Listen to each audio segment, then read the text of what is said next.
Okay. Lumalabas ngayon, medyo nahihirapan sila sa pagsagot yung pag-submit ng counter affidavit.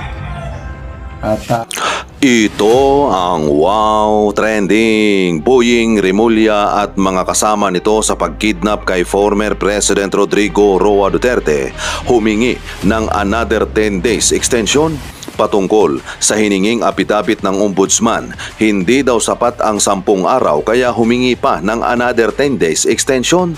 Sila si DOJ Boying Remulla, kapatid niya na si DILG Secretary Junvic Remulla, CIDG Chief General Torre, DND Secretary Gibo Chodoro at si Ambassador Marcos Lacanilaw. Sinampahan ni Senador Amy Marcos ang 5 mga tauhan ni Marcos Jr.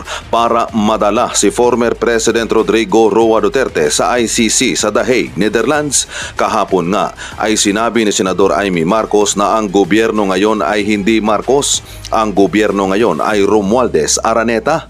That means weak leader yung kapatid. Bakit hindi siya manindigan bilang presidente? Bakit hinahayaan niyang iba ang magpatakbo sa gobyerno? Masyadong weak si BBM, di makagalaw para ipagtanggol ang apelyido nila. Marami sigurong ebidensya ang mga nakapaligid sa kanya. If di niya kaya, bumaba na lang siya sa pwesto at magparehab. Dahil kung hindi niya kayang awatin ang mga animal na yan, ay resign na lang siya. Dahil nasa kumunoy na tayo, nasa liig na, malapit nang malunod. Buwelta pa nga ng mga netizen sa comment section na kawawa tong mga kumag na to. Pagbaba ni BBM sa pwesto, magkakandaletse-letse ang buhay ng mga to malamang. Mahirap talagang sagutin ang isang akusasyon na tama. Ganyan talaga pag hindi nag-iingat sa pagganap sa tungkulin. Kahit anong dahilan nila sa counter affidavit ay nagkasala talaga sila sa ginawa nila kay former President Rodrigo Roa Duterte. Talagang mahihirapan sila kasi mali ang kanilang ginawa. Nagkubli na sila sa executive privilege. Ilabas niyong tapang nyo dyan. Dapat hindi na sila pagbigyan pa ng ombudsman. Bakit? Pinagbigyan ba nila si PRRD at ang pamilya nito? Hindi nila pinagbigyan. Kakalad ka rin pa nga ni General Torre kung ayaw sumunod.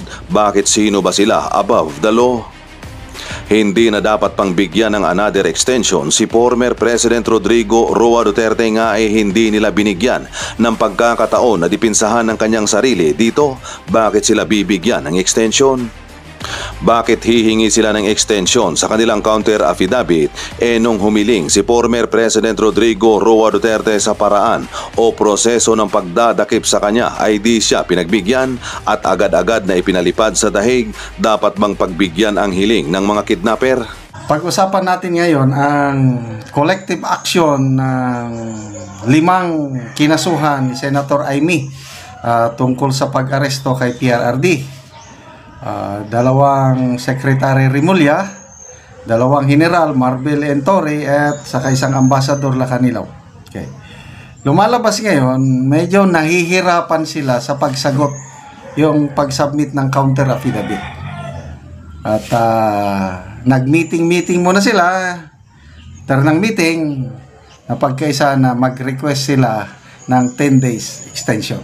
Okay, pakinggan muna natin itong balita ng UNTV tungkol sa meeting nila. Pulong si Justice Secretary Jesus Crispin Remulla sa iba pang respondent sa kaso isinampa sa Office of the Ombudsman kaugnay ng pag-aresto kay dating Pangulong Rodrigo Duterte. Ayon sa kalihim, ipinatawag niya ang mga ito upang makapag-usap patungkol sa legalidad ng kaso at kung paano nila ipagtatanggol ang kanilang sarili. Itong Martes, inatasan ng Ombudsman si Remulla at ang iba pang opisyal ng pamahalaan na sagutin ang report na isinumiti ni Senator Amy Marcos mula sa pagdinig ng senador. Sa report, sinabi nitong posibleng masampahan ng kasong kriminal at administratibo si Remulla dahil sa nangyari sa dating Pangulo. Magigipagpulong si Justice Secretary Jesus. So, lumalabas, tapos na yung meeting nilang 5 at ito, mayroon na silang pahayag. Ito, sa post ng Batas PH, 20 minutes ago. Bago-bago pa, no? Pasahin ko. We might have to get an extension kasi 10 days is not enough. So, extension. Yung normal period data is 10 days. So, hindi nila kayang sagutin yung 10 days, kaya nagre-request sila ng another 10 days. Okay. So, basahin ko Justice Secretary Jesus Crispin Remulla on Friday, ngayon, revealed that they are planning to ask the Office of the Ombudsman for an extension in filing their counter affidavit in connection with the criminal and administrative cases filed against them for arresting and surrendering former President Rodrigo Duterte to the International Criminal Court. In an ambush interview, Remulla also said they will invoke the sub judice rule in their counter affidavit, saying the Supreme Court had already assumed jurisdiction over the issue as there is a pending petition for habeas corpus lodged by the Duterte siblings. Ito ang sabi ng Secretary. Sub judice siya Why? It is so hard to answer something that is sub judice. Wala pa ngang determination ang Supreme Court sa nangyari. In criminal procedure, sub judice refers to the legal principle that bars both parties from publicly engaging in conversation about the case currently pending in court to avoid judges from pressure and influence. We just agreed that we'll just have one answer for all procedural issues, aside from the other allegations that are individual. Then we have an answer for everyone for the commonly held issues, the procedural issues. We will adopt a common answer. Yan po ang payag ng Secretary. Okay. So, una, pagbibigyan ba sila ng ombudsman? Sa tingin ko, opinion ko lang ito, pwede siguro another 10 days. Why not? Sige, pagbigyan nyo. Sana mapagbigyan, para walang reklamo. Yung sub judice na sinasabi ng Secretary, hindi ako abogado. Kaya lang, ang alam kong sub judice, yung sa publiko, bawal yon. Ito, pinapasubmit ka ng ombudsman, hindi naman public yun. Kasi, document yun Document, isasubmit mo. Hindi mo naman i-discuss kung yung counter, example, ako yung kinasuhan ni Senator Amy. Nag-counter affidavit ko. Tapos, isinubmit ko sa ombudsman. Tapos, sinabi ko pa sa publiko, nag-explain ako, nag-press conference ako. Yun ang bawal, ang alam ko. Correct me if I'm wrong. Kaya lang, kung sagutin lang nila yung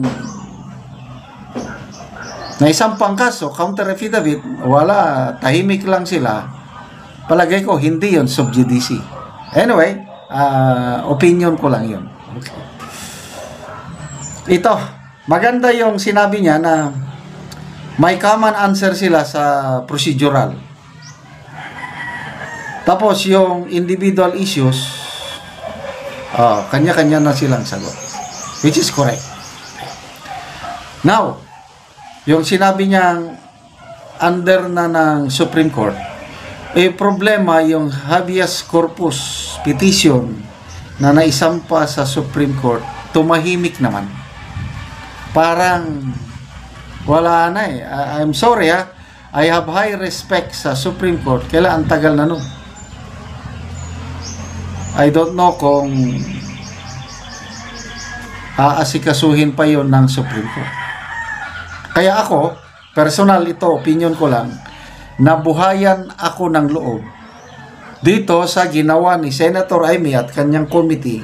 Mabilis ang action nila, complete paperwork, sinubmit sa ombudsman. Pag-evaluate ng ombudsman, halos kumpleto na, yun, action kagad. Pinapasubmit ng counter affidavit. So, may nakikita akong gulong ng hustisya na gumugulong. Kasi dito, ang ombudsman parang fiscal, prosecutor. I-determine niya ngayon kung may strong basis o strong evidence. Pag determine niyang meron, o yun, ang ombudsman na magsasampa ng kaso sa Sandigan Bayan, sa kriminal. Ganon ba yun? O sa graft and corruption ano? O, I think ang ombudsman may kapangyarihan na mag-dismiss kaagad tungkol sa administratiba. Sa criminal, yun.